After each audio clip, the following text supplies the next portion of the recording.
Natural disaster in living memory. Over 200 people already confirmed to have lost their lives. Many more are missing informally here on the ground. People are saying anywhere between 1,000 and 2,000 people could be missing. So that that terrible toll on the lives here in Valencia could get much worse. We're here in Alfafar, one of the worst hit towns in the Valencia region. On Tuesday night and Wednesday morning, a year's worth of rain fell in just 8 hours, creating torrents that swept through the town, taking entire houses away, destroying thousands of cars.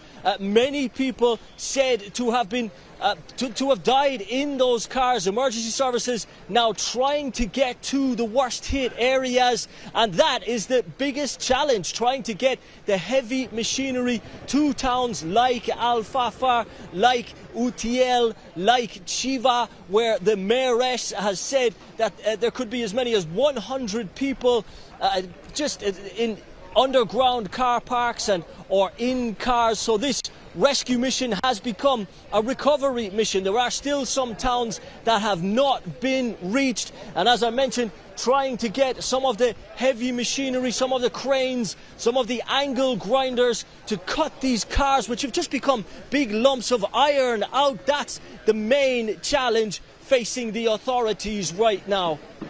La dana de esta semana ha provocado... This week's storm has caused the biggest natural disaster in the recent history of our country and is already the second flood that has claimed the most victims in Europe so far this century.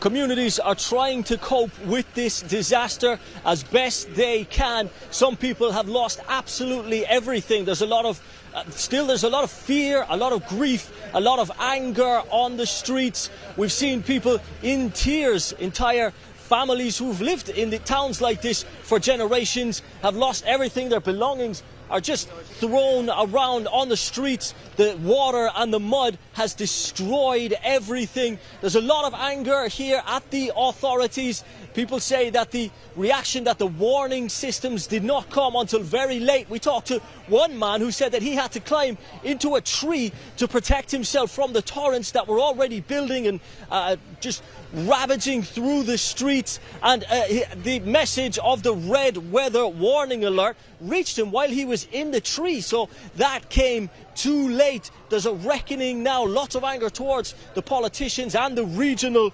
authorities here. We've seen some negative reactions like the looting. There's been arrests for looting. There's also been a lot of fake news spread, which has been harmful, and that's been hurting some of the recovery, some of the rescue operation. But you have to say that the overwhelming reaction has been a very positive one.